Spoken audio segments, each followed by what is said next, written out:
Hey there, this is Brent. I'm a productivity and flow state coach.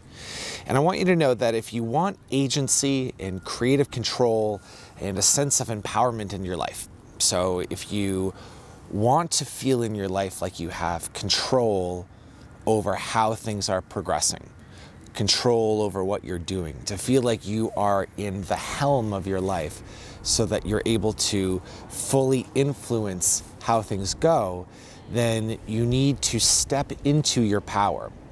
And in order to fully do that, we need to understand the nature of power, what it actually is, how it works, and understand some of our hang-ups that we have individually and culturally around power so that we can clear them out of the way and fully step into it, to really step into a powerful position in our own lives.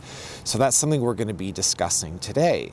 The topic is the power of intention.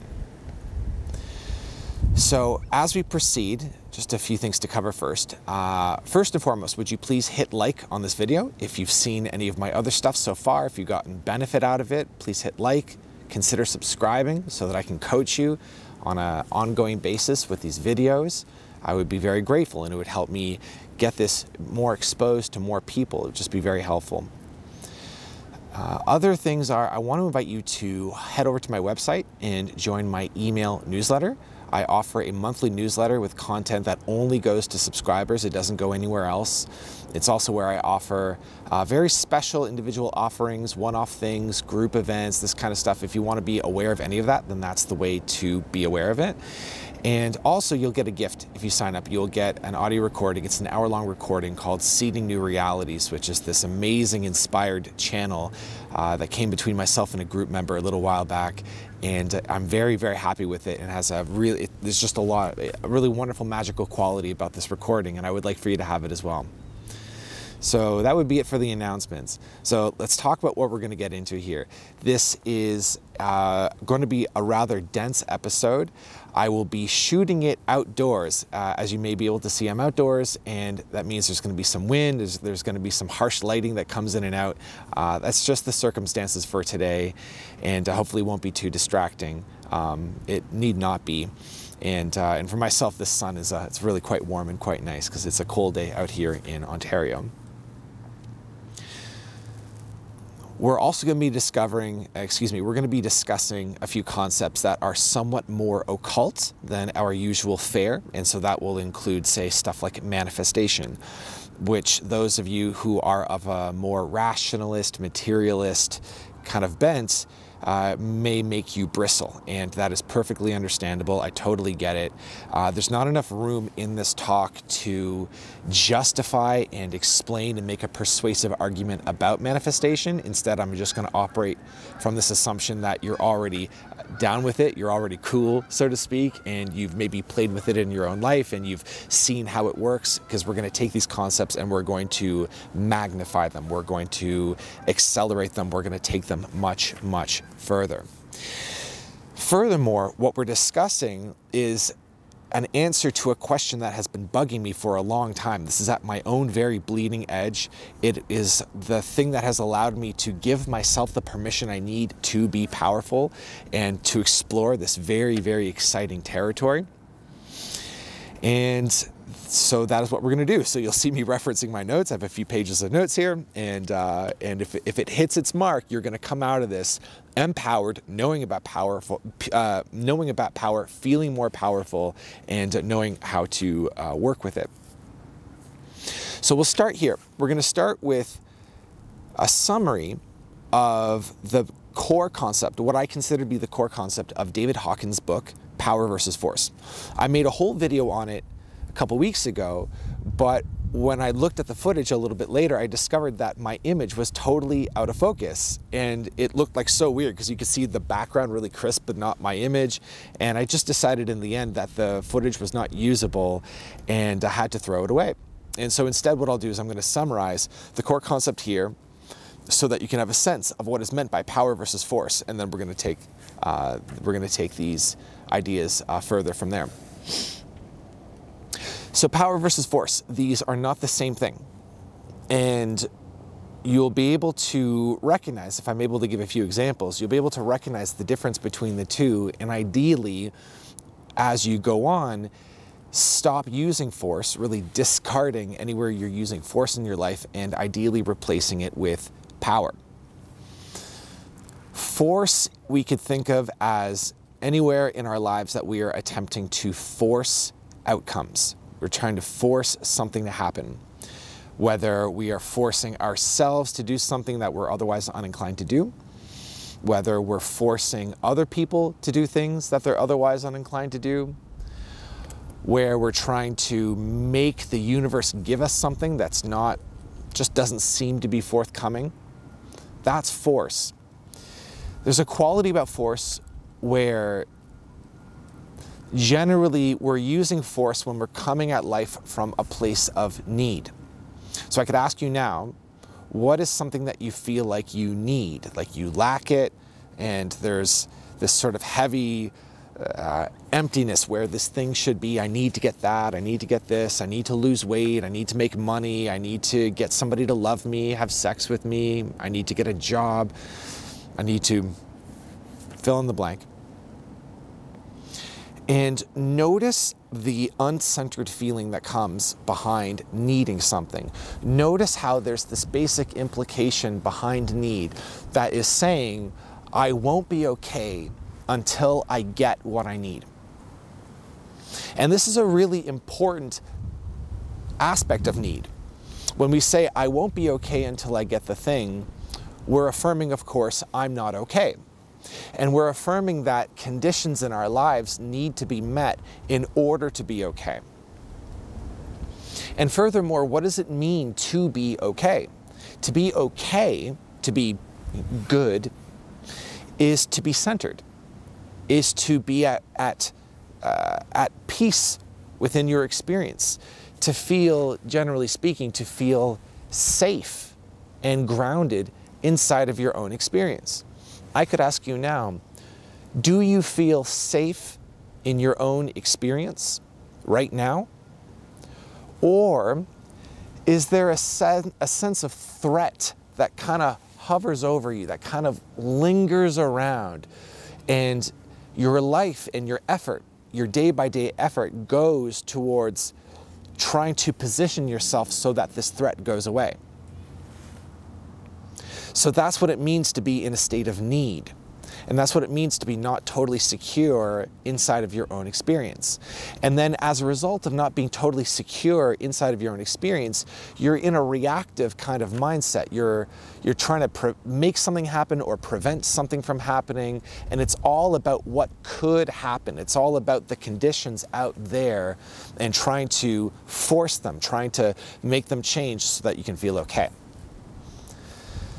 So power, by contrast, is discovering your own safety inside of your own experience with the conditions of your life exactly as they are, without needing them to be different. We can be in this state of centeredness and still have an intention, which is what we'll get into, have an intention to change the circumstances for different ones, to improve them, to create new circumstances. But it's different now from a place of power because there's no longer a sense of need behind it. And there's no sense of self-definition around it. And there's no sense of fear around it. In other words, we learn how to bring our fear to a close. We learn how to dissolve fear. And this is, of course, a very powerful position to be in.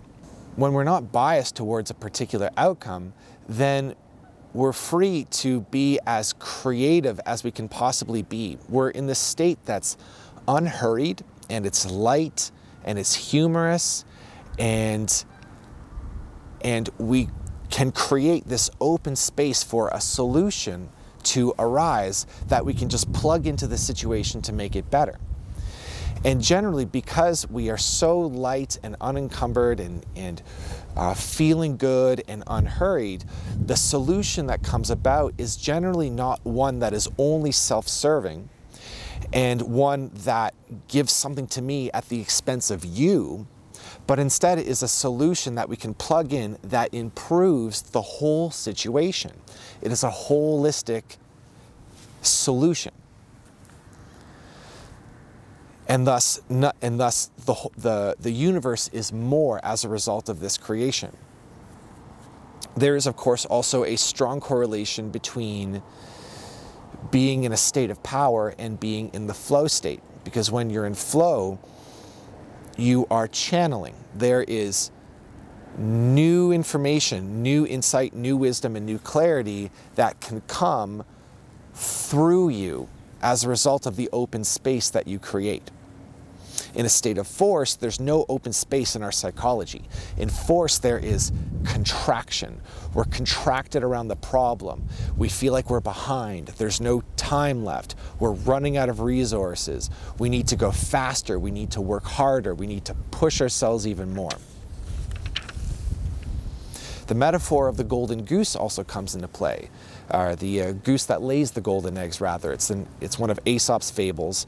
The basic summary of it being that a farmer discovers a goose that lays golden eggs. To his great joy and delight, he starts to sell these eggs on the market, noticing that every day the goose seems to replace the egg with a new egg. And then the farmer selling these eggs eventually becomes acclimatized to this lifestyle and decides that he wants more golden eggs. And so he picks up the goose and kind of brings him under his arm like this and sort of tries to squeeze another egg out of the goose and then ends up killing the goose. And this is a very powerful cautionary metaphor about where in our lives are we putting too much emphasis on the eggs, the golden eggs, as opposed to that which is producing the golden eggs, which is us. And the lesson teaches us that if we're ever pushing ourselves or ever doing something that causes a sort of forcing or violent effect or injuring effect on the goose, then we may get an egg in the short term, but then we lose the goose. So force, to close the loop, force is getting more eggs at the cost of the goose, and power is caring for the goose so that the goose is cared for and loved and then can also produce more eggs as a result of this nurturing atmosphere that's being created. And then most importantly, to distinguish between power and force, when we're in a place of force, when we're in a place of need, when we're in a place of bias, when we're in a place of fear, generally, we are so forward moving that we are creating more of a problem as we're solving problems. So we're creating problems as we're solving them. Like, it's sort of like if you imagine somebody trying to clean up a mess in their kitchen, but in a real hurry. And with a real sense of urgent fear, like the guests are coming over in 2 minutes and like there's so much mess and you have to get it all done. And then a person is actually creating more of a mess because of how uncentered they are. It's like this, where you're just sort of in a dream where you're just chasing something that you can never quite get. There's an endless treadmill effect about it from a place of fear. But from a place of power, we step out of that fear loop and we become aware of how we are generating the very problem that we're attempting to solve. And we actually, from a place of power, stop attempting to solve the problem and instead, paradoxically, give permission to the problem to be there. And then through that permission and through the space that's created around the problem is actually able to dissolve through the law of homeostasis. The problem being something that actually dissolves on its own when space is created for it. This is one of the deep, profound principles behind healing. A very unconscious and force-based physician or doctor is one that would just give you pills and medicine to just make symptoms go away. And an enlightened, holistic doctor is one who may do some symptom relief, but then look at the core of where the problem is and make little tweaks to see if we can stop the problem from surfacing in the body. So that should give you hopefully a good overview of the principles of power versus force. And so thus we can really dive much more deeply into our exploration of power here and ask questions like, okay, how can I be more powerful? How can I have more power in my life? And so as we ask these questions, I want to invite you to notice how it feels in your body to consider power. Because what I've noticed is that culturally, we don't actually approve very much the study and the exploration of power. So like, just notice like what comes up in you, in your mind, in your psychology. If I were to say something to you like, it's my desire and intention to be powerful, to have lots and lots of power. How does that feel for you? What does it make you think? If you're like a lot of people, it would make you feel sort of judgment. Like, hey, you know, maybe power isn't that good. Maybe you should focus on something else besides being powerful.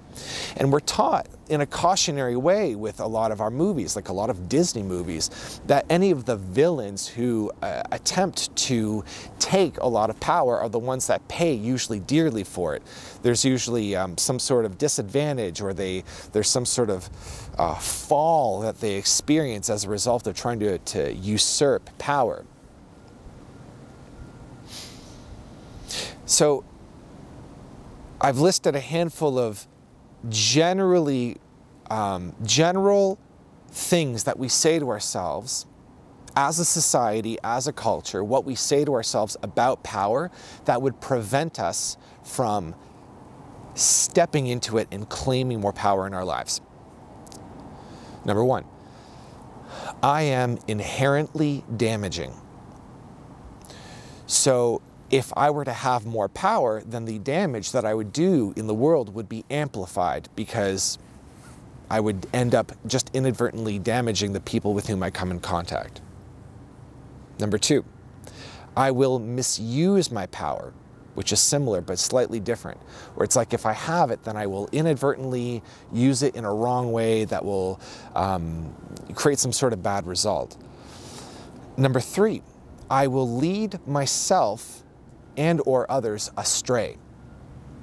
So if I have power, then I will cause myself to go off of my path. So for example, I will, if I had all this power, then I would create all this material success for myself. I'd surround myself with money and power and influence, and I would have this big house, and I would fly in private jets, and then I would end up becoming very materialistic. And I would get lost in the materialism, and then I would be off of my true path of enlightenment or awakening or whatever it is. So that may happen. Or I may lead others astray, where people may start to follow me or idolize me, and I may try to give advice to them with this new platform that I have, and I would give advice that would turn out to be wrong or damaging or put other people off of their path. This is a big insecurity of mine that I've been working with over the years. Number four is I will discover that I am indeed powerless. So suppose you actually finally gave yourself permission to have power and be powerful, and then you finally do it and open up the doors and discover that you actually are not powerful at all, and it was just a dream.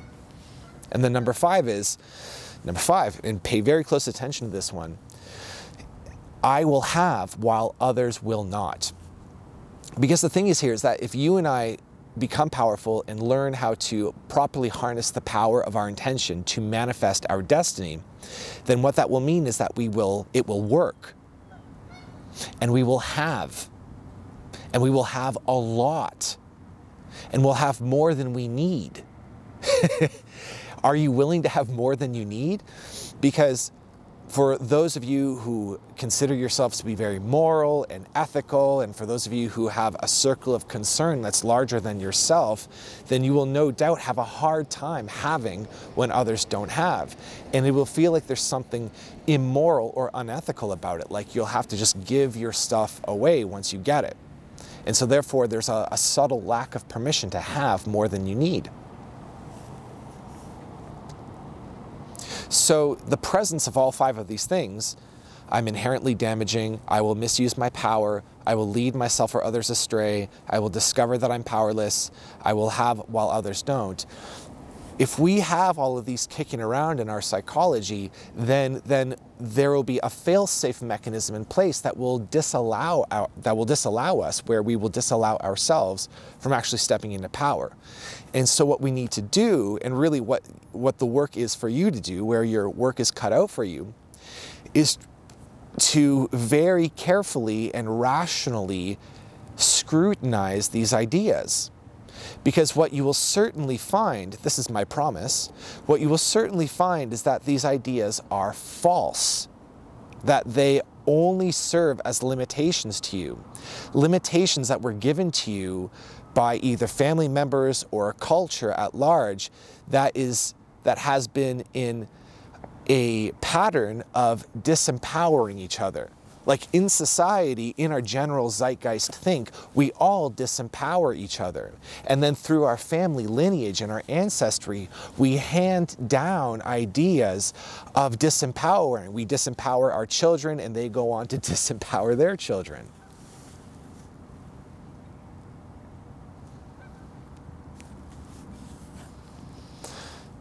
But it doesn't change that these are false ideas, that these are just ways of claiming that we shouldn't, for whatever reason, be powerful. If you can get to the bottom of these ideas and realize that they're not true, then you will have the permission that you need from yourself to delete and clear these ideas. Now, if it so happens that you're ready to clear these ideas now, then here's how you do it. You would say something out loud, just like the following. Try this out loud. Please repeat. I hereby allow all falsehoods and lies about power that have been preventing me from stepping into power, that have been preventing me from becoming power, that have been preventing me from allowing power, to be cleared out of my field once and for all, be returned to the source of its origin, be transmuted completely, and healed to completion now.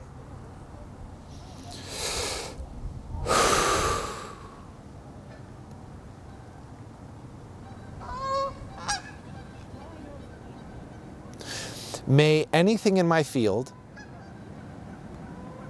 that serves to prevent me from stepping completely into power now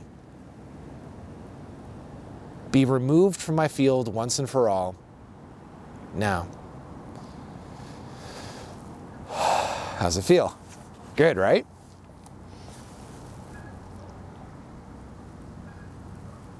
The aim here is to create permission, to allow permission. If you've ever had the experience of owning a PC laptop, like a Windows OS laptop, where you go to delete something or make a change, and then the computer says you don't have permission to change this file, then you'll know exactly what I mean. This is your mind and this is your power. And what I'm here to tell you is that not only is there so much power in you to be accessed, but the world is improved by you accessing this power. Especially now, seeing the difference between force and power. We're going to get a little bit more into that too, but now I want to talk about intention, which is the other part of this equation. So, old school self-help masculine style thinking will use languaging like this. It'll say, I'm going to make X happen. So please repeat, I'm going to make this happen. And notice how it feels to say it. And so then what we do is we graduate out of excessive masculine self-help style thinking, and then we move into the feminine sort of allowance, sort of the Tao Te Ching, surrender, trust, acceptance, the power of now. This is the feminine style way of coming at life, where we say, I hope this happens. So say this out loud, please. I hope this happens. And it's a little softer, right? But it's a little less empowered. So now, number 3 is, I intend for this to happen. I intend for this to happen. And say it out loud. I intend for this to happen. So intend is a really strange word because there's an application of will. We're willing something. But there's also a surrendered state behind this application of our will. I could say to you, I could say now, I intend for this video to create a powerful healing and awakening experience and centering experience in you, the listener. That's what I intend. And so having put out this intention, I don't know exactly how. In fact, there's a profound unknowing behind my intention. I don't know how you're receiving this. I don't know if it's landing properly. And furthermore, I don't even necessarily know how this video is going to work. I don't even necessarily know how the remainder of this video will go. There's an unknowing. And yet, there's an intention all the same, where I am envisioning what the success of this video will look like, and through the creation of that vision in my imagination, I'm training my attention in my unconscious mind and my creative ability toward this end. In a strange way, I'm creating a vessel. I'm creating this open space for things to auto-fill in, just in a similar way to how the doctor creates a space for healing to occur in. Or when you put a Band-Aid over a cut, you're creating a safe space for this cut to heal on the skin. There's a decided lack of force behind intention. You can't forcefully intend. It's kind of hilarious to imagine. Imagine I just really intend to make something happen. Like, there's no way to do it. There's no muscle to flex. There's nowhere to press or push. That's the other quality about intention.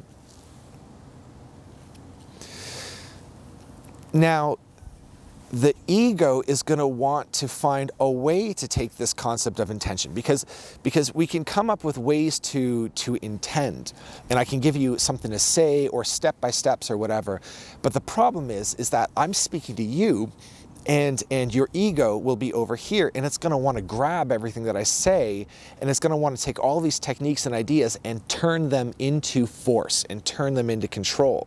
And then once that happens, then the effect will be lost so much because it's being turned into force, and then there will be karma attached to it.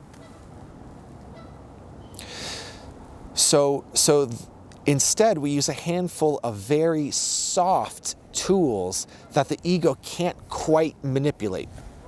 So one of these tools is, well, I'll tell you them all, then I'll take you through them.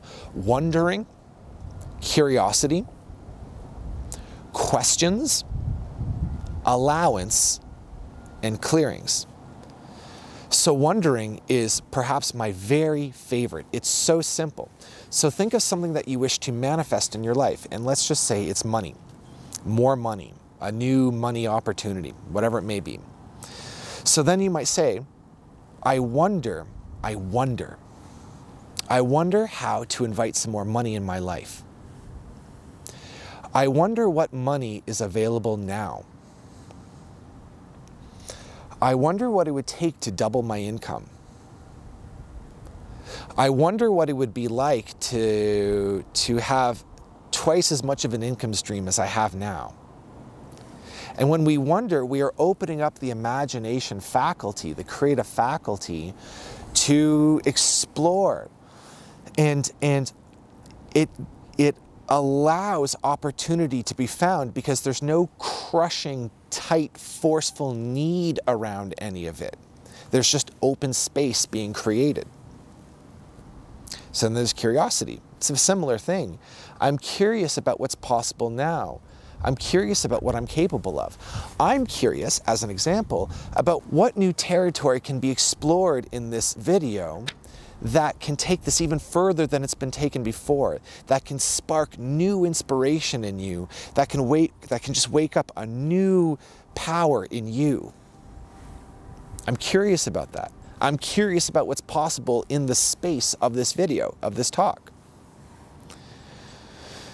Questions. It's a similar thing. So I guess, yeah, questions. Yeah, we did enough of questions. Allowance. So allowance is a little bit more active. So allowance is something like, I allow money to come to me.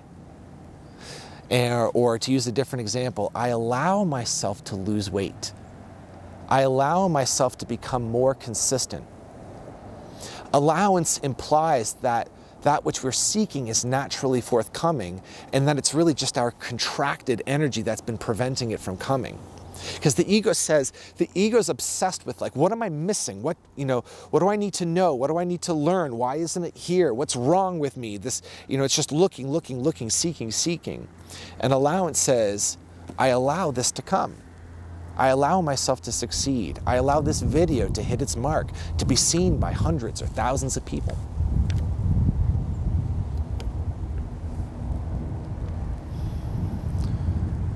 And then clearings. So clearings is a very deep topic, and I can't recommend highly enough that you learn and become masterful at doing clearings on your own psychology. But clearings are what we did a little bit earlier, where we say, I allow any psychology that would prevent X from coming into my life to be cleared from my field now.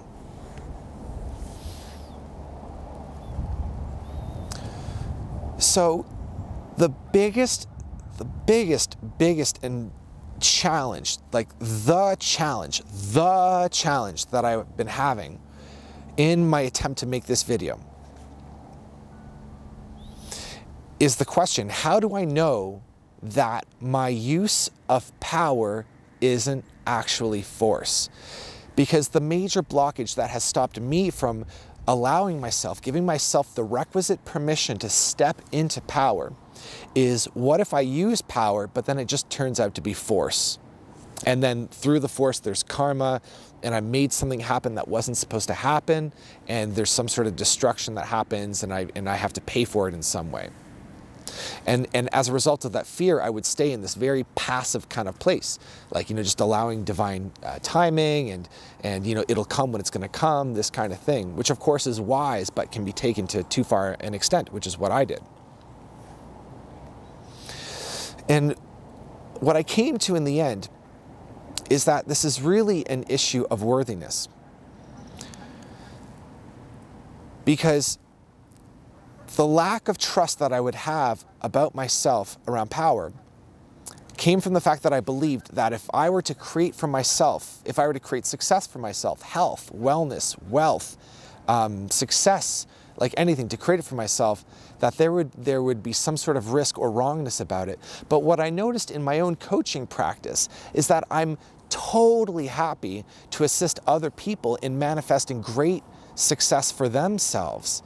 And I feel there's no problem with that at all, only when it came to doing it for myself. So there's a massive double standard there. So I bring this up because I want you to ask, is this double standard at play for yourself? And would you be willing to clear that now? So anywhere you're operating from a double standard of, it's okay for others to be powerful, but not me, just give permission to detach that idea from your mind. Allow it to detach, allow it to be resolved, allow it to be cleared, allow it to flow back to the source of its origin, allowing it to be transmuted completely. 1, 2, 3, release.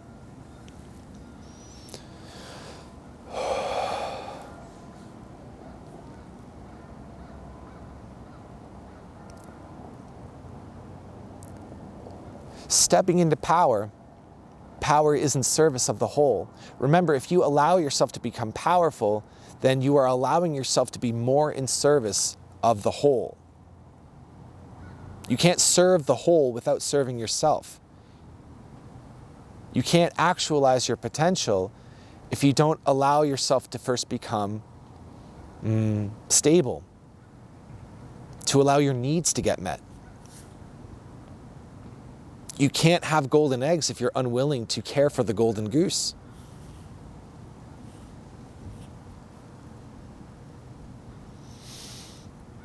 We got there. That's power. That's intention. So you can say, my intention is to step into power. My intention is to be power.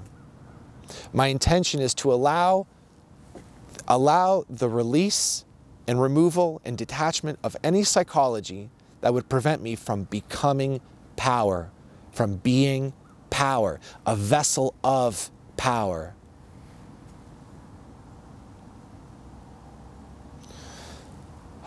I allow myself to create for myself. I allow myself to have.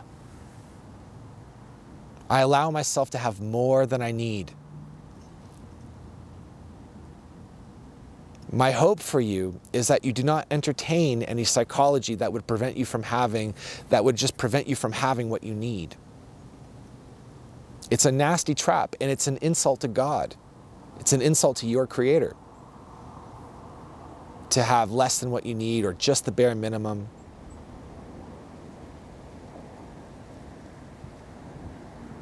That's it. Please hit like on the video, consider subscribing, consider signing up for my newsletter.